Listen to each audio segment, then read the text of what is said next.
Against what they call the government's increasingly authoritarian stance. But now, Prime Minister Erdogan has called on them to clear out and to continue their protests in nearby Gezi Park. I asked the protesters to look at the bigger picture, to understand what kind of game is on display and to withdraw from there if they are sincere. I expect this as Prime Minister. As Tuesday wore on, the police tried using the same weapons of water cannon and tear gas to push people out. Some protesters fought back, throwing petrol bombs and rocks. But they were no match for the security forces. Both Erdogan and the mayor of Istanbul stressed that the police mean no harm.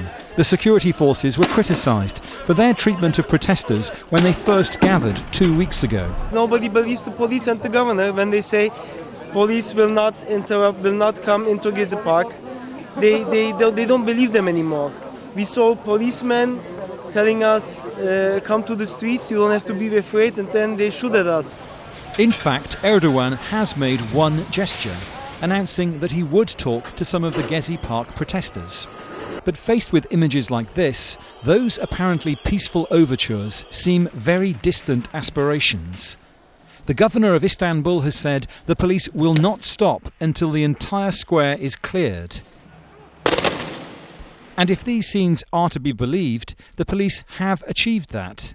They seem to control the square. For now. Dominic, Al Jazeera.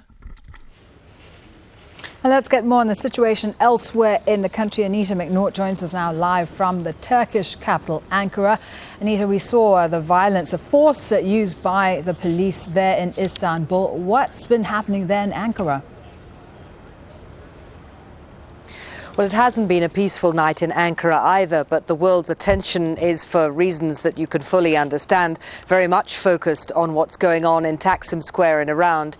Here in Ankara, we came across ourselves the aftermath of a confrontation between police and protesters.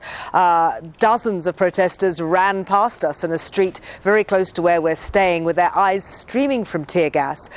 They weren't of the kind, shall we say, that we've seen hurling stones and rocks in places like Taksim Square. We asked them what had happened.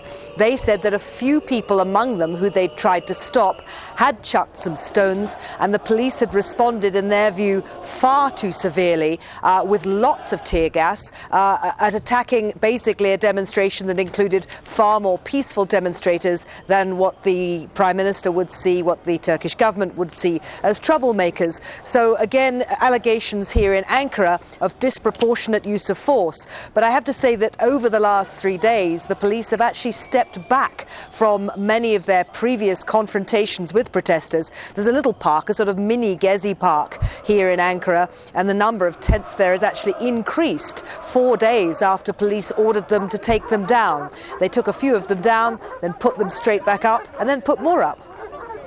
And Anita, what happens now then? The Prime Minister had announced that he would be meeting with some demonstrators. Is that likely to go ahead? We don't know. That's the question everyone's asking tonight. The Prime Minister's spokesman was the one who made the announcement, and he said the Prime Minister would be meeting with legitimate democratic demonstrators. Now, no one said who actually met the criteria. No one's produced a list. So we don't know who is meant to be meeting with the Prime Minister, and we don't know whether after the severe upswing in violence on Taksim Square tonight, whether the Prime Minister will be in the mood to meet anybody. Anita, thank you. Once again, Anita McNaught there live for us from the Turkish capital, Ankara.